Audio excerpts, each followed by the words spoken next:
International forum for promoting homeopathy द्वारा आयोजित इस दैनिक हिंदी वेबिनार श्रृंखला में मैं डॉक्टर नेहा कक्कड़ यहाँ पर उपस्थित सभी डॉक्टर्स का हार्दिक स्वागत करती हूँ। और आज का सेशन स्टार्ट करने से पहले हम अपनी रूटीन प्रेयर करेंगे। तो आज का हमारा जो है 874वां सेशन है, यानी कि 874th सेशन है। और आज के जो हमारे गेस्ट हैं वो हैं डॉक्टर जितेंद्र प्रसाद त्रिवेदी। जैसा कि आप सब जानते हैं, आईएफपीएच निरंतर दैनिक वेबिनार आयोजित करता है। हिंदी में हमारा 7:30 से 8:30 सेशन होता है, 8:30 से 9:30 इंटरनेशनल सेशन और 9:30 से 10:30 लोकल एलएम सेशन। तो आज के हिंदी सेशन के गेस्ट हैं डॉक्टर जितेंद्र प्रसाद त्रिवेदी। और डॉक्टर जितेंद्र प्रसाद बीएचएमएस हैं गाजीपुर से, और 2014 से Avdhesh memorial homeopathic clinic Kanpur में प्रैक्टिस कर रहे हैं। तो आज का जो डॉक्टर जितेंद्र का टॉपिक है वो है रोल ऑफ होम्योपैथी एपिलेप्सी, यानी कि मिर्गी के दौरों में होम्योपैथी क्या भूमिका निभाती है, किस तरह से हम होम्योपैथी से उसको मैनेज कर सकते हैं, उसके ऊपर डॉक्टर जितेंद्र आज अपना सेशन करेंगे। तो डॉक्टर जितेंद्र, आप स्टार्ट कर सकते हैं। Thank you ma'am. मैं स्क्रीन शेयर कर सकता हूँ? बिल्कुल बिल्कुल।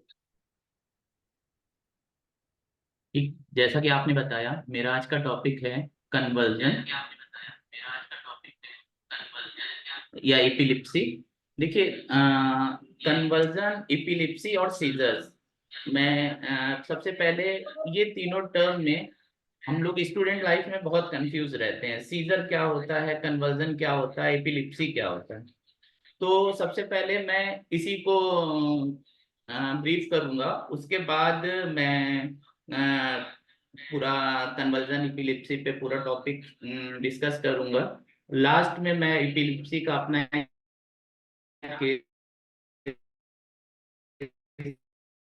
जो कि ठीक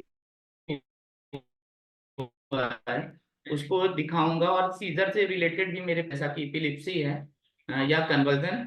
तो कन्वर्जन होता क्या है? कन्वर्जन सबसे पहले बोले तो जब uncontrolled rapid repeated muscle contraction and relaxation station of seizure या एपिलिप्सी हो सकता है। तो जब भी हमारी बॉडी में अनकंट्रोल्ड रिपीटेड जर्क्स हो रहे हैं, तो पूरी बॉडी कभी शेक करती है, कभी one side of the body, उसको हम कन्वर्जन बोलते हैं। इसी तरह सीजर क्या होता है? जब कंडक्शन जो होता है उसमें डिस्रप्शन आता है, उसकी वजह से जो प्रॉब्लम्स होती हैं उसको हम सीजर कहते हैं। सीजर फर्दर दो टाइप के होते हैं, फोकल एंड जनरलाइज। फोकल होता है एक डॉक्टर स्पेसिफिक जितेंद्र, पार्ट आपकी पे होगा, स्लाइड्स मूव नहीं कर रही हैं। मतलब डॉक्टर जितेंद्र, आपकी स्लाइड्स जी मूव नहीं नहीं, कर वो रही हैं। अभी मैं मूवमेंट करूंगा। अभी मैं अच्छा अच्छा, सिर्फ ठीक है ठीक है ठीक है, ओके।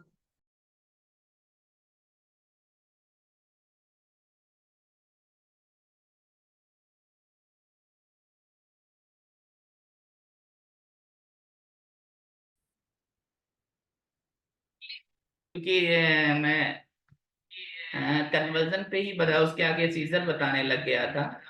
स्लाइड मूव करूंगा, मैं सारी स्लाइड्स दिखाऊंगा। पहले मैं एक बार वर्बली बता दूं, फिर उसके बाद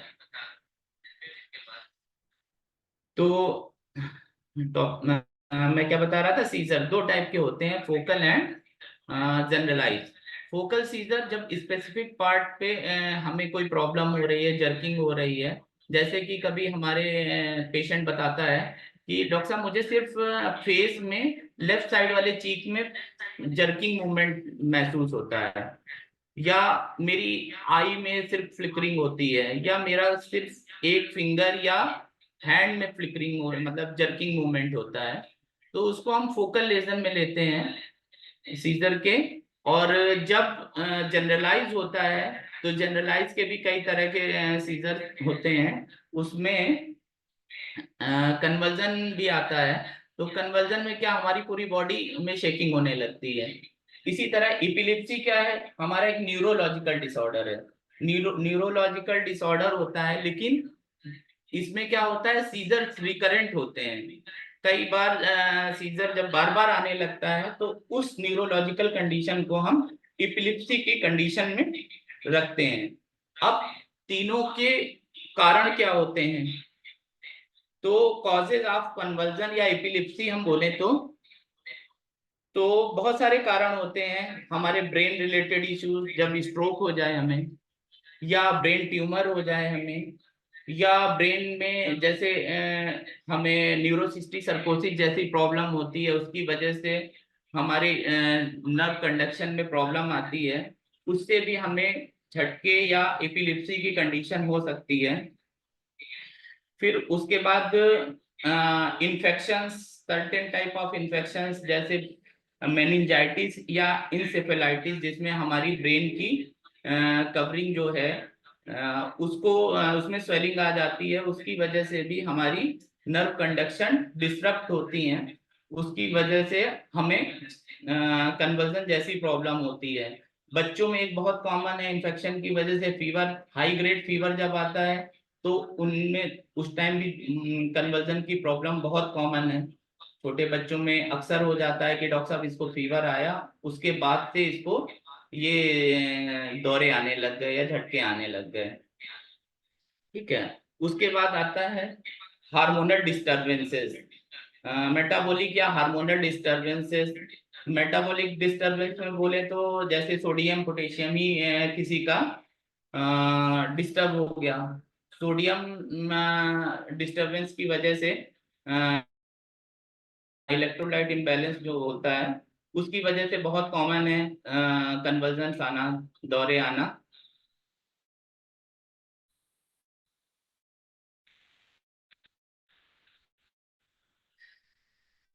ठीक है।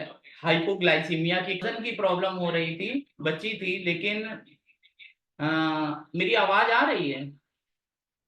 हाँ जी, हाँ जी, आ रही है डॉक्टर जितेंद्र, बिल्कुल आ रही है। एक्चुअली मेरे भी इंटरनेट कनेक्शन अनस्टेबल लिख के आ रहा था, इसलिए मैंने पूछा। हाँ नहीं, अनस्टेबल बीच में पहले कट रही थी, पर अभी क्लियर आ रही है।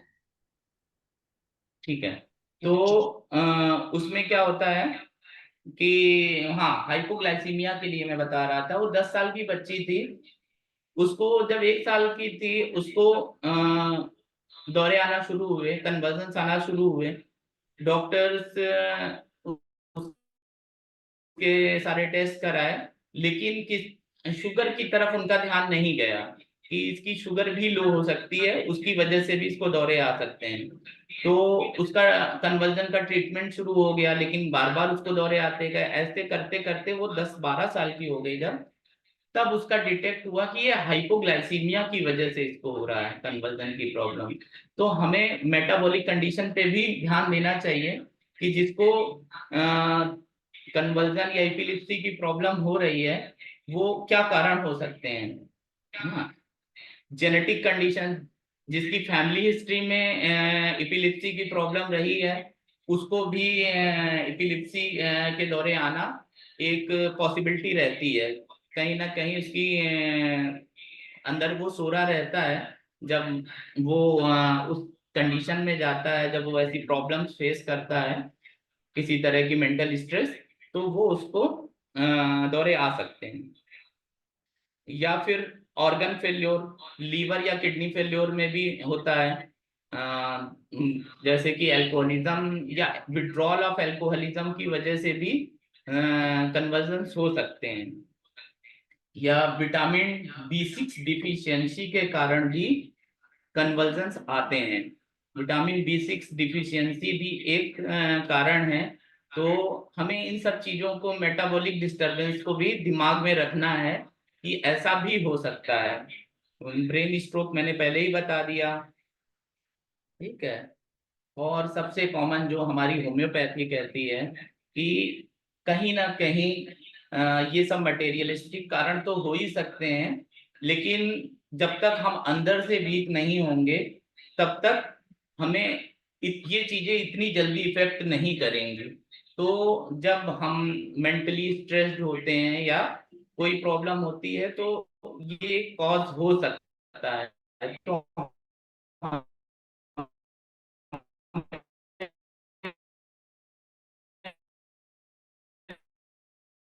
उसको भी ध्यान में रखते हुए इसमें इसमें।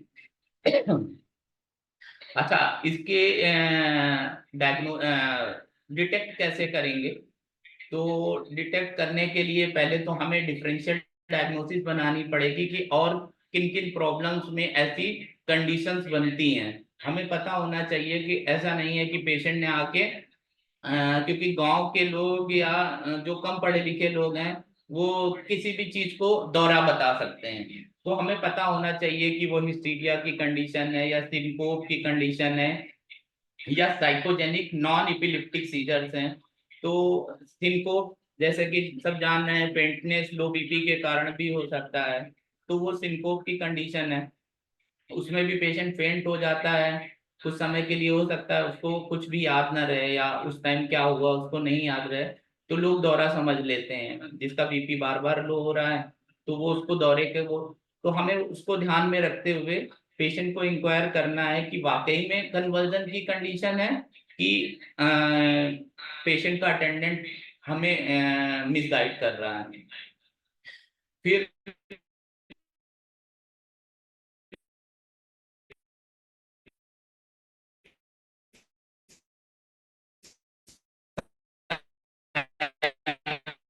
Psychogenic non epileptic seizures, psychogenic seizures होते हैं।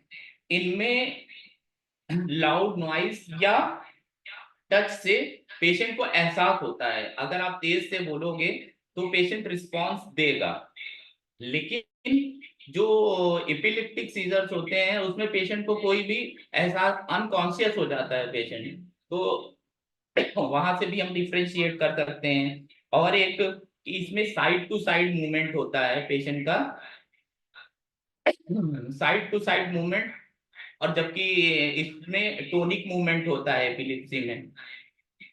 ठीक है। Migraine with aura, migraine with aura में क्या होता है?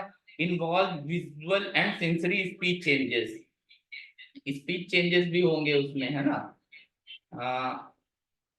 उसके बाद आता है स्लीप डिसऑर्डर, उसमें भी देखना होगा हमें नार्कोलेप्सी या पैरासोनियास की कंडीशन तो नहीं हो रही है।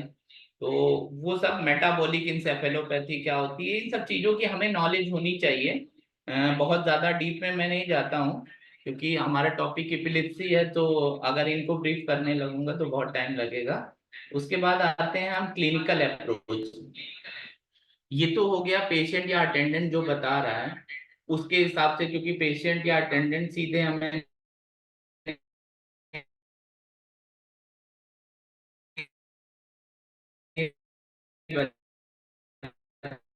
बताएगा कि हमें कन्वर्जन टेस्टिंग करानी होगी, ग्लूकोज, इलेक्ट्रोलाइट और ईईजी। ईईजी में भी कई बार होता है कि ईईजी कराते हैं, कई बार पेशेंट को कुछ नहीं आता है उसकी टेस्ट, ईईजी टेस्टिंग में भी। तो हम ऐसा नहीं कह देंगे कि पेशेंट को दिक्कत नहीं हो रही है। तो ऐसे ही मेरे दो केसेस हैं, मैं भी दिखाऊंगा उनके वीडियोस। उनके उसमें लैब टेस्टिंग में कुछ कुछ आया था और ना ही ईईजी में या एमआरआई में कुछ आया था, लेकिन पेशेंट को दिक्कत हो रही है। तो उसके लिए एलोपैथिक दवाइयां चल रही थी, जब उससे आराम नहीं मिला तब पेशेंट अपने पास आया। उसके बाद हम आते हैं conversion symptom with multiple causes, वो तो हो गया। अब होम्योपैथिक पर्सपेक्टिव क्या है, इस पे बात करते हैं। हम होम्योपैथी में कैसे ट्रीट करेंगे? होम्योपैथी में सबसे पहले हम बचपन से जाएंगे कि जैसे बच्चों में एपिलेप्सी या कन्वर्जन की जब सिचुएशन होती है तो भी कई बार बच्चों में शेकिंग या जर्किंग होती है, तो हमें देखना होगा उसका ब्लड टेस्ट में कैल्शियम की कमी तो नहीं हो रही है बच्चे में, या इलेक्ट्रोलाइट इम्बैलेंस तो नहीं है। उसके बाद प्रेगनेंसी के दौरान मदर में ऐसा क्या रहा, क्या उसको मेंटल स्ट्रेस रहा कि बच्चे को पैदा होने के 2 महीने बाद या 1 महीने के बाद ही इस तरह की प्रॉब्लम, न्यूरोलॉजिकल डिसऑर्डर। इसका मतलब वो जब पेट में था तभी ऐसा कुछ हुआ कि जिसकी वजह से ये मदर का प्रॉब्लम बच्चे में आया। अभी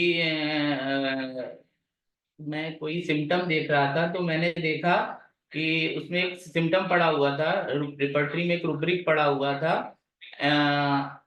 conversion anger after nursing mother in nursing mother child, ऐसे करके कुछ था। मतलब मदर को जब गुस्सा आया उस टाइम उसने बच्चे को फीडिंग कराई और उसकी वजह से उसके बच्चे में कन्वर्जेंस की प्रॉब्लम हो गई। तो हमें पेशेंट को बहुत अच्छे से इंक्वायर करना है कि कोई भी उसका कही हुई बात हमारे लिए सिम्टम हो सकती है। तो हमें पता होना चाहिए कि हमारी रिपर्टरी में क्या क्या सिम्टम पड़े हैं। नहीं पता, जरूरी नहीं है सबको सारे सिम्टम पता हो। हम बार बार सर्च करेंगे कि क्या सिम्टम बन सकता है, इस बात पे क्या सिम्टम बन सकता है। तो मैं तो करता रहता हूँ, जैसा कि हमें हमारे गुरुजनों ने सिखाया कि जो भी आपको अनकॉमन लगे उस चीज को जरूर आप रिपर्टरी में ढूंढें। आप रिपर्टरी पलटेंगे बार बार तो कुछ ना कुछ नया मिलेगा। तो इसीलिए मैं बता रहा हूँ कि हमें होम्योपैथिक अप्रोच पे बहुत ध्यान देने की जरूरत है कि होम्योपैथी में क्या क्या हम कैसे पेशेंट को, एपिलिप्सी के पेशेंट को ठीक कर सकते हैं।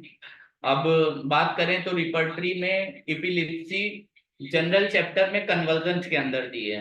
तो कन्वर्जन में हमारे 472 दवाइयां हैं, 472 मेडिसिन हैं सिंथेसिस रिपर्टरी में। तो अब 472 में हम क्या दे सकते हैं किसी पेशेंट को? जनरली तो लोगों का सोचना जो रहता है कन्वर्जन या ब्रेन पे मेटल ग्रुप की मेडिसिन का अच्छा वर्क होता है, या कन्वर्जन की प्रॉब्लम है तो क्यूप्रमेट, सिकुटावेरोसा या स्ट्रामोनियम, हायोसाइमस, बेलाडोना, इस तरह की ही दवाइयाँ। तो दवा कोई भी हो सकती है, पहले हमें उसको अच्छे से इंक्वायर करना है। जब हम एक अच्छी केस टेकिंग करेंगे, पेशेंट के क्या सिम्टम है अभी के, पास्ट हिस्ट्री क्या रही है, बच्चा है तो उसकी मदर की हिस्ट्री क्या रही है, उस 9 मंथ में मदर किस एटमॉस्फेयर में रही है, वो उसके घर में कौन कौन था, उसकी सबसे कैसी बनती थी, घर का एटमॉस्फेयर कैसा था। हमें हर एक चीज को बहुत माइन्यूटली ऑब्जर्व करना है, उससे पूछना है कि ऐसा तो नहीं उस टाइम आप किसी स्ट्रेस में रहती हो, किसी भी तरह के परिवार में कोई आप नहीं, मतलब परिवार में ऐसी कोई कंडीशन चल रही हो जिसकी वजह से आपको स्ट्रेस हुआ हो, उसकी फैमिली में कोई उस टाइम खत्म हो गया हो या उसका कोई रिलेटिव खत्म हो गया हो, किसी भी तरह की प्रॉब्लम हो सकती है। प्रॉब्लम्स का तो कुछ नहीं कहा जा सकता कि पर्टिकुलर टाइप की ही प्रॉब्लम हो सकती है। तो लेकिन उससे उसकी मदर या उस बच्चे में या उस पेशेंट में क्या अफेक्शन आया, उसने उस घटना को किस रूप में लिया, हमें सबसे ज्यादा इंक्वायर इसी पे करना है, ना कि एलोपैथिक प्रोसीजर की, जैसे कि उसमें तो अच्छा दौरे आते हैं तो सोडियम वेलपोरेट चला देते हैं डॉक्टर, उनका काम खत्म। तो अ, हमारे होम्योपैथी में जैसे कि एक सिम्टम है प्रियोडिसिटी कन्वर्जन के लिए। प्रियोडिसिटी, पेशेंट बोलता है डॉक्टर साहब हमें इतने इतने दिन पे ही आता है, 1 मंथ पे ही आता है, एग्जैक्ट 1 मंथ पे। तो हमें बार बार कंफर्म करना है कि नियर अबाउट 1 मंथ है कि एग्जैक्ट 1 मंथ है, या हमें पर्टिकुलर टाइम पे ही आता है। जैसे कि रिपर्टरी में दिया है 9 से 10 आवर पे, नेट्रम में और प्लम्बम में 2 दवाइयां दी हुई हैं। तो हमें देखना है कि पेशेंट क्या बोल रहा है उसकी, और उसको कंफर्म करना है बार बार। ऐसा नहीं पेशेंट ने एक बार, पेशेंट कई बार कंफ्यूज भी करेगा आपको, वो कभी 9-10 बोलेगा, फिर बोलेगा डॉक्टर साहब, उससे आप दोबारा पूछोगे बोलेगा डॉक्टर साहब 10-11 भी हो सकता है।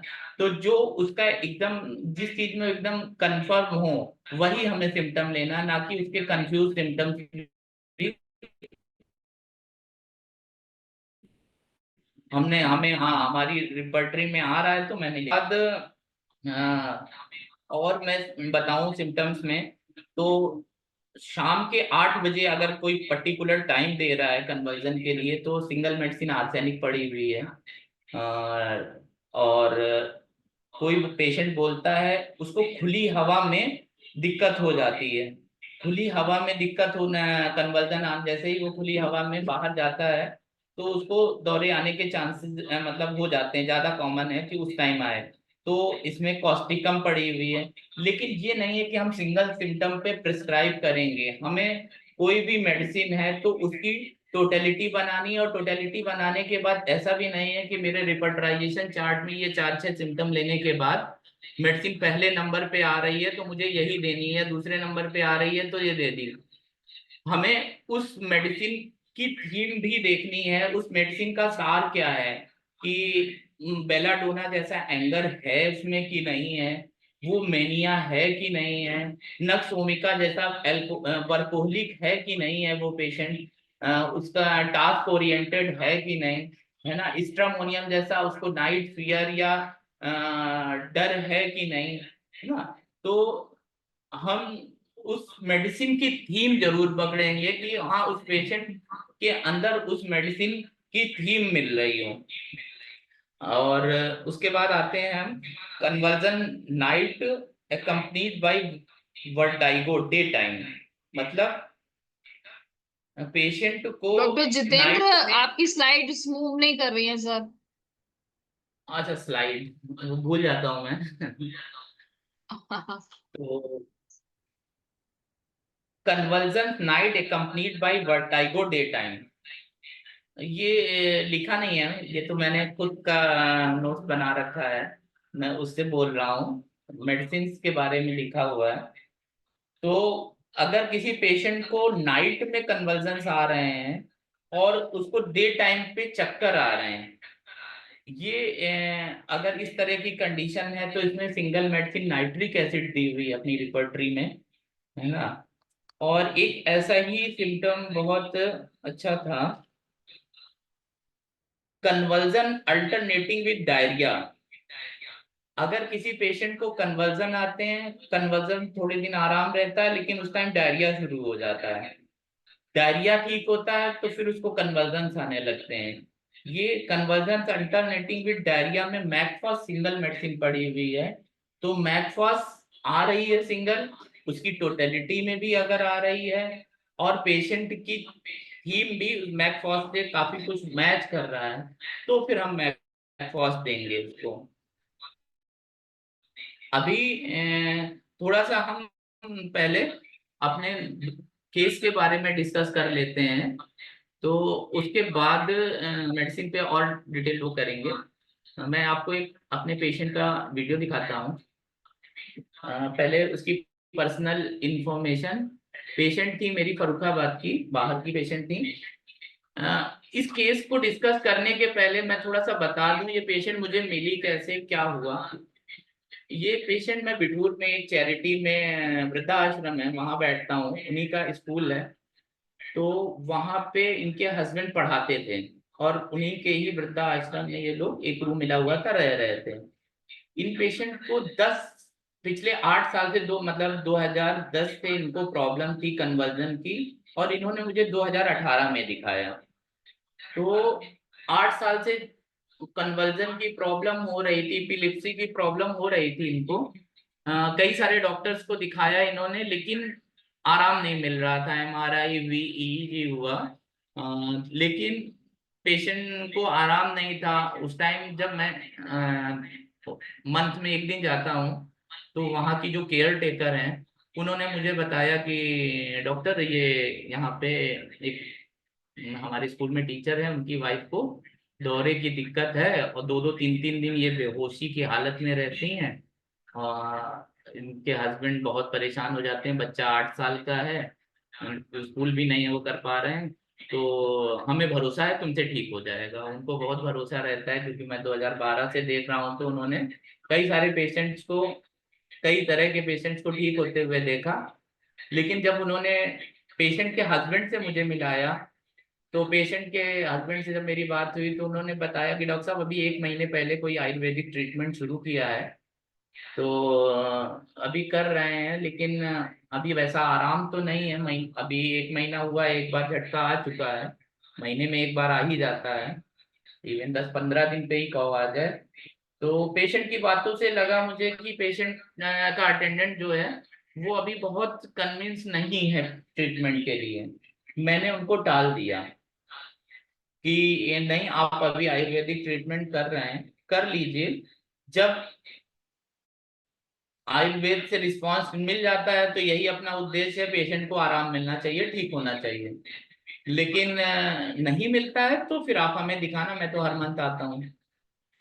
तो पेशेंट मतलब अटेंडेंट कन्विंस हो गए हैं, वो तो चाह ही रहे, तो करता है बहुत उम्मीद के साथ कोई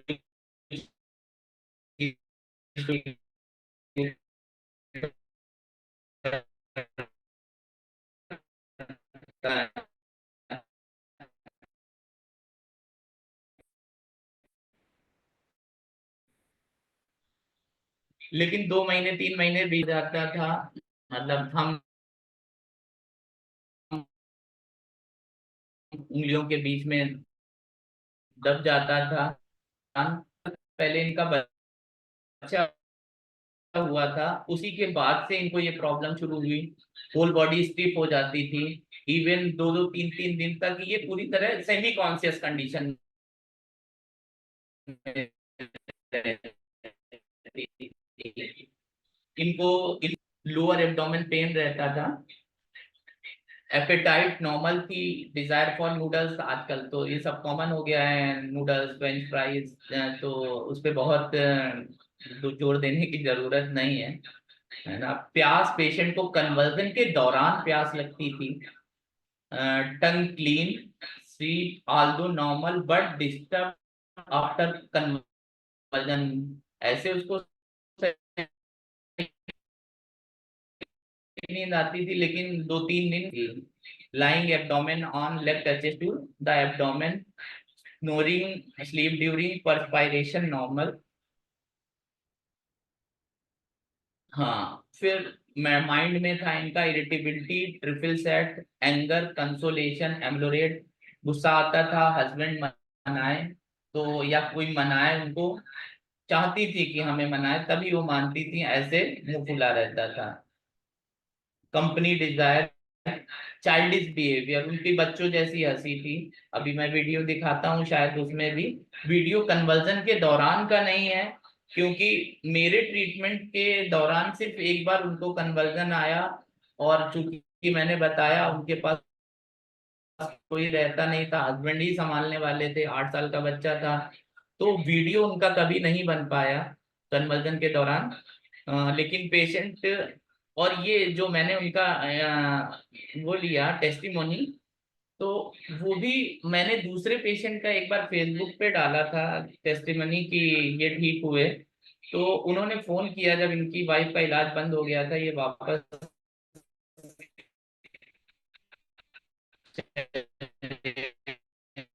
गए थे फरुखाबाद कोविड के बाद का, उसको भी दिखा बताइए लोगों को, तो लोगों को इस तरह की प्रॉब्लम से और भी लोगों को राहत मिल सके। सुनिएगा।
खाना पीना टॉयलेट को चीज पर जाना, टॉयलेट पर जाना, पूरी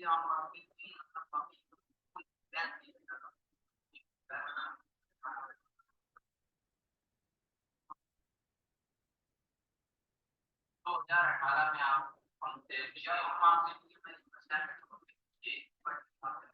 उन्होंने क्या बताया, मैं इतना बड़ा एक बात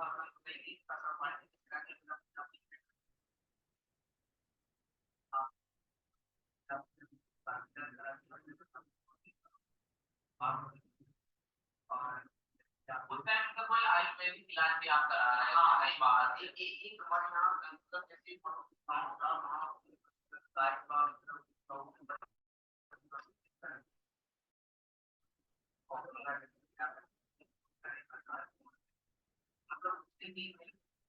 जब पहली बार तो आपने हमको आप भरोसा नहीं कर रहे थे, जब उन्होंने बताया डॉक्टर बाद में इलाज करते हैं तो आपने टरका दिया कि अभी हमारा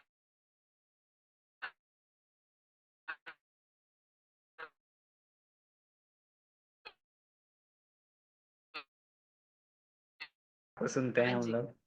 तो जी बताइए। जैसा कि कन्वर्जन और एपिलेप्सी के बारे में बात हो रही थी। कन्वर्जन और एपिलेप्सी ऐसा टॉपिक है जो हम अगर देखें, इट्स अ मेडिकल इमरजेंसी होती है जिस टाइम भी एपिलेप्टिक फिट आता है या कोई भी किसी को कन्वर्जन आते हैं जिसमें वो बेहोश हो जाता है, उसमें आंखें ऊपर चढ़ जाती हैं, मुंह से झाग निकलता है, हाथ पैर टाइट हो जाते हैं।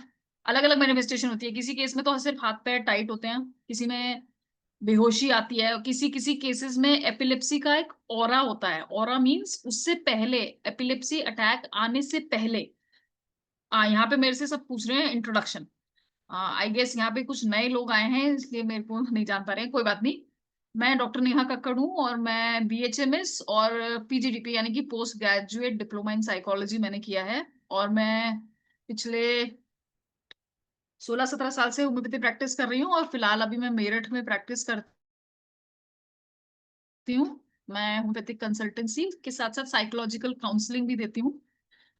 तो ये मेरा इंट्रोडक्शन है। और IFPH से जुड़े हुए मुझे ऑलमोस्ट 1.5 साल हो गया है। 1.5 साल से मैं सेशंस हिंदी में, कभी कभी इंग्लिश में भी मॉडरेट करती हूँ और काफी अलग अलग टॉपिक्स पे प्रेजेंटेशन भी दी है मैंने। आई होप मेरा इंट्रोडक्शन अब डॉक्टर BKR को क्लियर हो गया होगा। ओके। तो एपिलेप्सी की अगर हम बात कर रहे थे तो एपिलेप्सी का एक ऑरा होता है। ऑरा मींस कि पहले से कुछ सेंसेशंस ऐसी आने लगती हैं कि आपको एपिलेप्टिक फिट आने वाला है। जैसे कि किसी किसी को कुछ अजीब सी वाइब्रेशन सी आती है बॉडी में, या पेट में स्टमक एरिया में कुछ गोला सा घूमता है। ये अलग अलग मैनिफेस्टेशन होती है एपिलेप्टिक ऑरा के। ओके, तो ऑरा जो होता है एपिलेप्सी का, अनन्या प्लीज मूव। तो एपिलेप्सी का जो ऑरा होता है वो आता है, सब केसेस में नहीं आता, अलग अलग केसेस में आता है। कुछ केसेस में आता है, किसी किसी केस में सीधे फिट्स आने लगते हैं। और बच्चों में भी आते हैं फिट्स, बड़ों में भी आते हैं, मोस्टली चिल्ड्रन में आते हैं। बड़ों के कॉजेज, जैसे कि डॉक्टर जितेंद्र बताया, बच्चों में जो मोस्टली कॉजेज फिट्स का होता है वो साइकोलॉजिकल कॉजेज होते हैं। फियर होता है, या जब हम बहुत ज्यादा बच्चों को डांटते हैं या उनके साथ बहुत ज्यादा स्ट्रिक्टनेस रखते हैं, उसकी वजह से भी उनमें एपिलेप्टिक फिट्स देखने को मिलते हैं। बड़ों में भी साइकोलॉजिकल फैक्टर्स बहुत बड़ा रोल प्ले करते हैं, साथ साथ जैसे कि हाइपोग्लाइसीमिया, स्ट्रोक, और ये सब फैक्टर्स जो डॉक्टर जितेंद्र ने अपनी स्लाइड्स में बताए थे, वो सब फैक्टर्स एपिलेप्सी में रोल प्ले करते हैं। तो जैसे कि मैंने बताया, मेडिकल इमरजेंसी होती है एपिलेप्सी। मेडिकल इमरजेंसी है उस टाइम वो फिट जब आता है उस टाइम हम एज सच आई गेस कुछ वो नहीं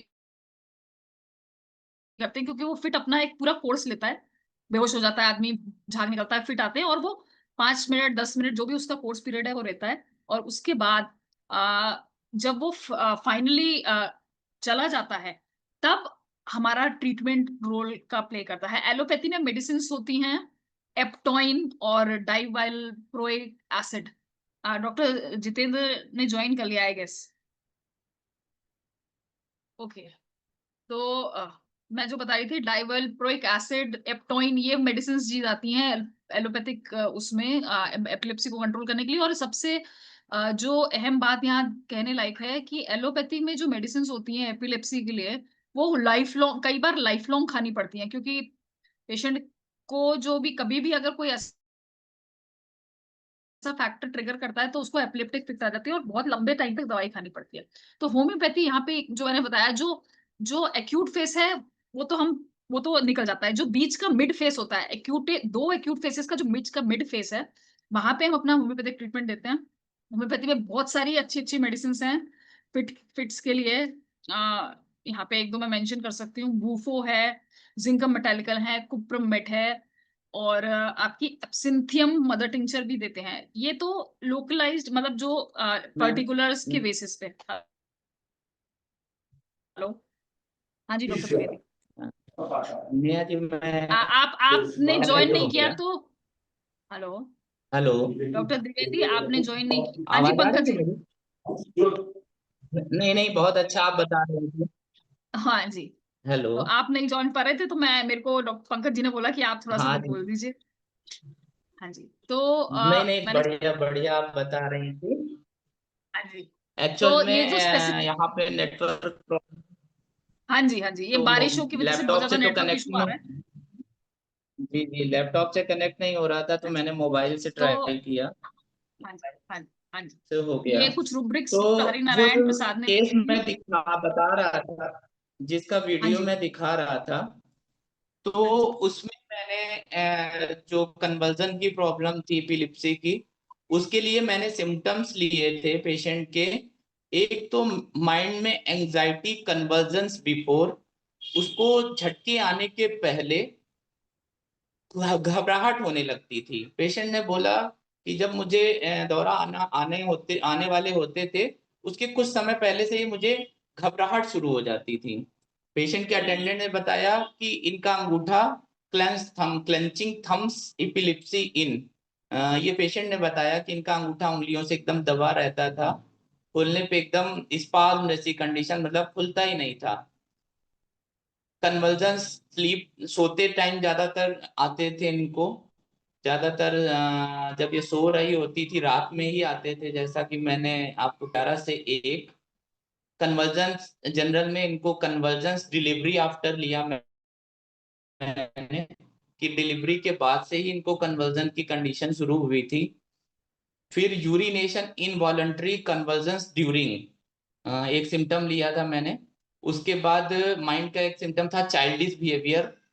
अभी वीडियो में तो वो इतना नहीं मुस्कुरा रही थी, नहीं तो इनसे कुछ भी बोल लो तो बच्चों जैसे मुस्कुरा देती थी, और इनकी एक्टिविटी बच्चों जैसी। वहाँ जो वृद्धाश्रम था तो वहाँ पे कुछ बच्चे भी रहते हैं, तो उन बच्चों के साथ खेलने लगना बच्चों जैसी। तो वहाँ की जो केयर टेकर है, वो कई बार डांटती भी थी कि तुम एकदम बच्ची हो क्या, कि बच्चों के साथ लगी रहती हो, अपना काम देखो, तुम्हारा खुद का बच्चा इतना बड़ा हो गया।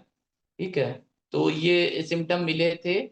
और दौरे के दौरान ये, मतलब कन्वर्जन्स के दौरान चीखती थी, श्रीकिंग, कन्वर्जन श्रीकिंग विद। एक सिम्टम जो मैंने नहीं लिया था, लेकिन हाँ पहले मैं बता दूं, इनकी दवा मैंने सिकुटा वेरोसा चलाई। सिकुटा वेरोसा से इनको बहुत अच्छा आराम मिला, 2 महीने तक झटके नहीं आए। 2 महीने बाद एक बार आया, वो भी मतलब पहले की अपेक्षा बहुत माइल्ड था। उसके बाद उनको नहीं आए, ऐसे करते हुए 5-6 महीने बीत गए।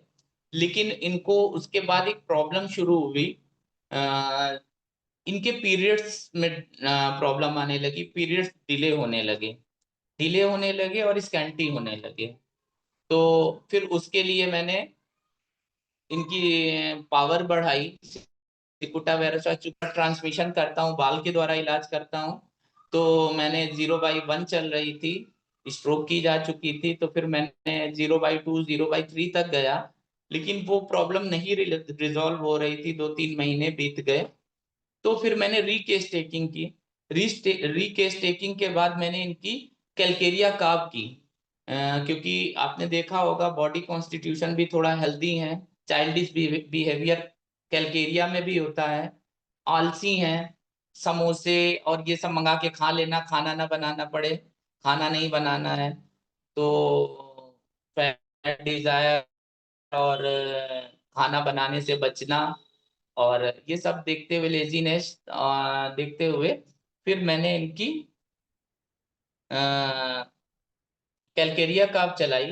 कैलकेरिया काफ के बाद इनके झटके तो पहले से ही बंद हो चुके थे, क्योंकि 3 महीने से नहीं आए थे, 3-4 महीने बीत गए थे। उसके बाद जब कैलकेरिया चली तो इनके पीरियड्स भी नॉर्मल होने लगे।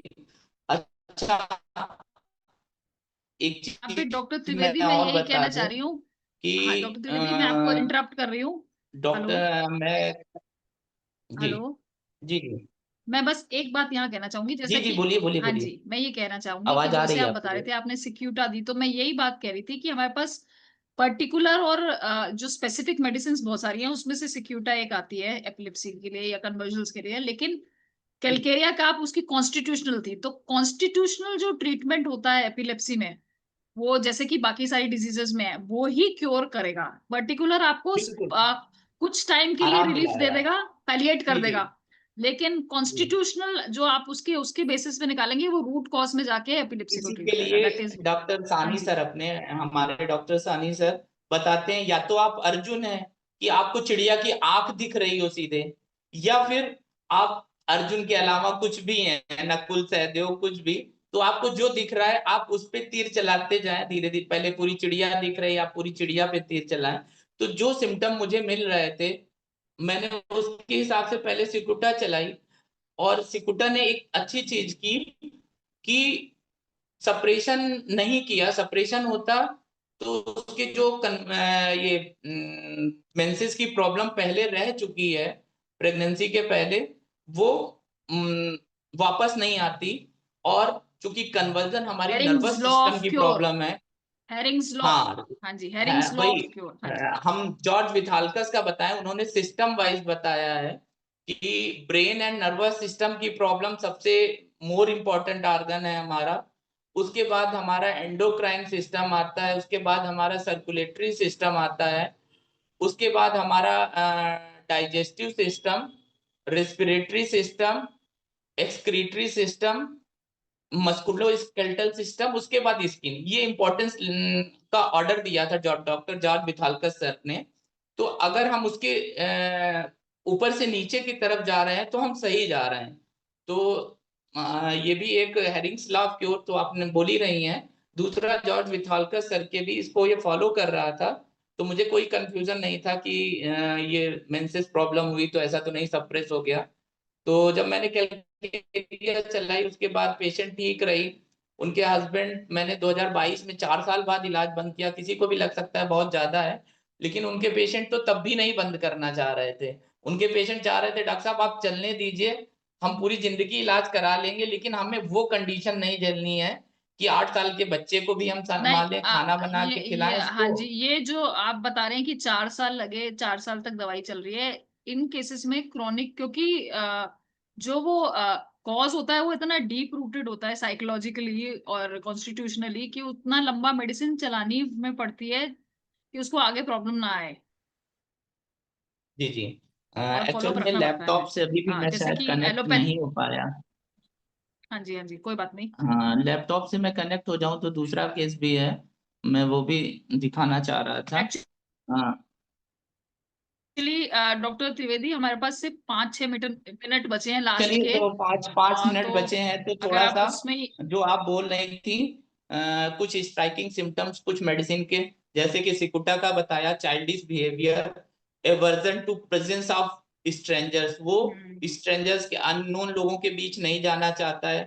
फुलिश जेस्टिंग, मतलब एक, मतलब मैंने बोला ना कि नॉर्मल बात पे भी बेवकूफों जैसे हंस देना, पुलिस जेस्टिंग, स्टूपिड फीलिंग उसके अंदर दिखेगी, डलनेस दिखेगी, और one fit followed by the other, मतलब इनके अंदर भी वही था कि मतलब कई सारे एक बार में जब आता था तो एक आया, वो थोड़ी देर बाद रुक गया, तो फिर थोड़ी देर बाद दूसरा आ गया, ऐसे करके 10-10 डॉक्टर 15-15। त्रिवेदी, मैं आपसे, हाँ, मैं एक क्वेश्चन यहाँ पूछना चाहूंगी, आपने कभी कोई होम्योपैथिक एग्रोवेशन देखी है एपिलेप्सी में?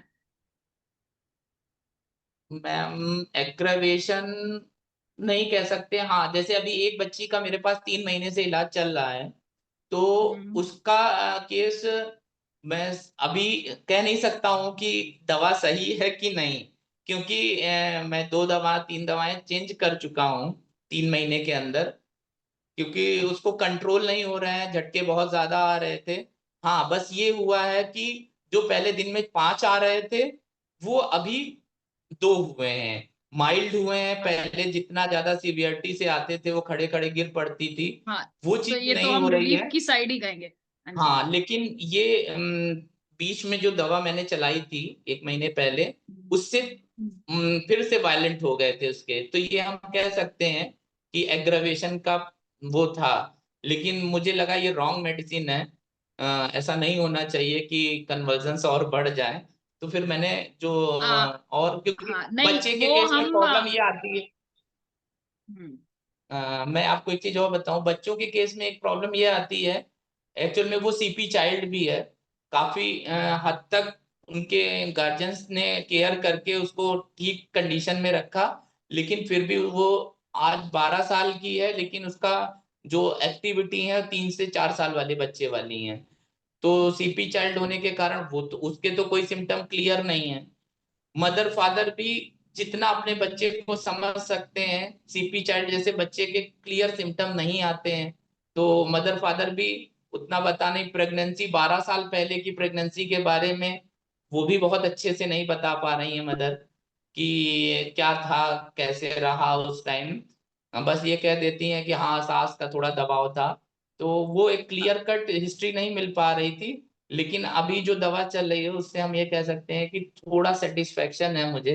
जब तक बहुत अच्छा रिजल्ट नहीं आएगा तो मैं नहीं कहूंगा हाँ, कि वो मैं दवा यही कह सही रही, है। मैंने आपसे इसलिए पूछा कि होम्योपैथिक एग्रीवेशन, क्योंकि मैंने क्या कहा, ये एक ऐसी कंडीशन है जो बहुत ही एक तरह की मेडिकल इमरजेंसी होती है। और जी जी। मतलब अगर हमें कोई एग्रीवेशन देखने को मिली तो डॉक्टर के लिए भी एक बहुत हार्ड टास्क हो जाएगा, और पेशेंट के लिए तो होगा ही बहुत होगा। चैलेंजिंग होता है मैम, हाँ, जब बहुत पेशेंट चैलेंजिंग हो बोलता है जाता है। जैसे। और यहाँ पे मैं एक बात कहना चाहूंगी, जैसे कि कुछ केसेस में हम जो अप्रोच रख सकते हैं, ये मेरा अपना पॉइंट ऑफ व्यू है, कि हम थोड़ी थोड़ी एलोपैथिक मेडिसिन उसको देते रहें जब मैम, एक्यूट इसके फेस आता इसके है। बारे में भी मैं बताता हूँ, इस पे भी हाँ, मैं और अपना बीच में एक्सपीरियंस हम अपना बताऊंगा। एलो होम्योपैथिक कॉन्स्टिट्यूशनल चलाते रहे, जिससे उसकी मैं इंटेंसिटी अपने आप कम हो जाए और उसको जरूरत। अब मेरे पास बाकी 3 मिनट मेरा है, मैं व्यू है। शॉर्ट में 2 पेशेंट के बारे में बताऊंगा। एक तो इस बच्ची की, हाँ।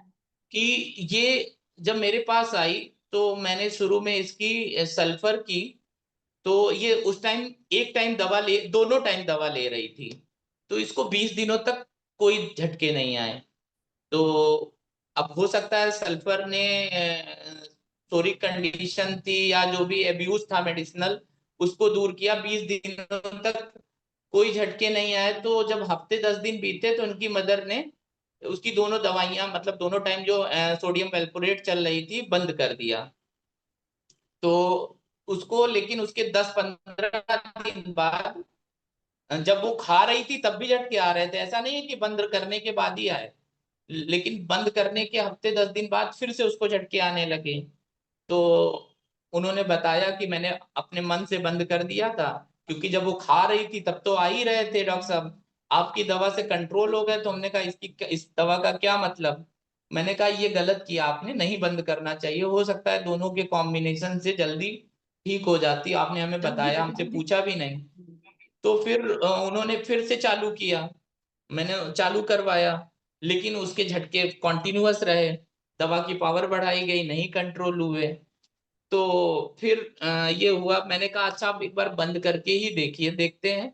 तो अब उसकी दवा पूरी तरह से, क्योंकि उनकी मदर भी चाहती थी कि इस दवा से जब लाभ नहीं हो रहा है एलोपैथिक से, तो डॉक्टर साहब हम रिस्क लेने को तैयार हैं, अगर आप हमारे साथ हमें अलाउ करें तो हमने कहा ठीक है, जब आप इतना रिस्क ले सकती हो तो मुझे तो इलाज करना ही है। मैं तो चाहता हूँ कि एलोपैथिक अब्यूज से दूर रहे, क्योंकि पेशेंट कई बार आपके ऊपर डाल देता है, डॉक्टर साहब आपके कहने पे मैंने दवाई बंद कर दी, इसलिए मेरे पेशेंट की कंडीशन और ज्यादा खराब हो गई।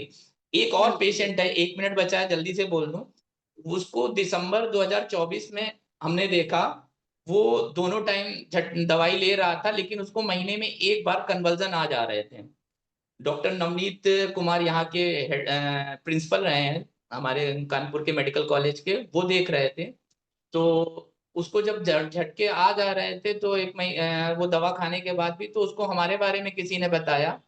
तो वो दिखा रहा है उसको मार्च में एक बार झटका पड़ा, और तब से अभी तक झटके नहीं पड़े। वो दोनों टाइम दवाई एलोपैथिक खाता था।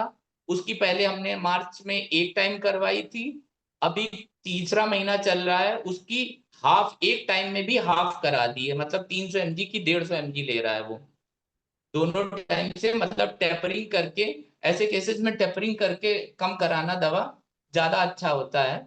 इस बात से हम आपकी पूरी तरह सहमत हैं, लेकिन कई बार होता है पेशेंट खुद ऊब चुका होता है, जब आराम नहीं मिल रहा है डॉक्टर साहब तो बंद करते हैं इसको।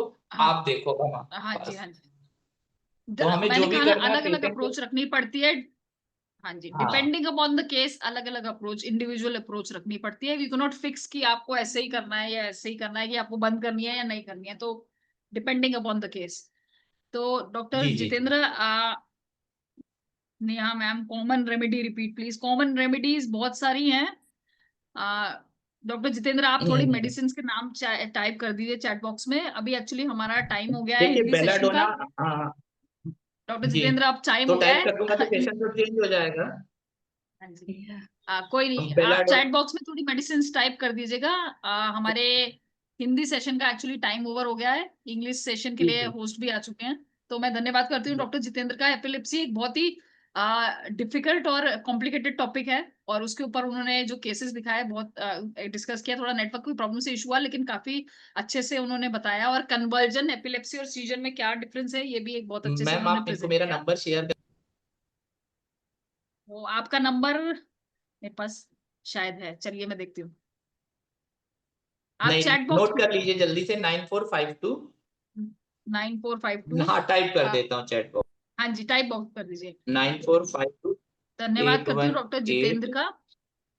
और थैंक यू मैम। अब हमारा हिंदी सेशन का टाइम ओवर हो गया है, और इंग्लिश सेशन के लिए मैं हैंड ओवर करती हूँ डॉक्टर अंजनी अजनी को। Thank you.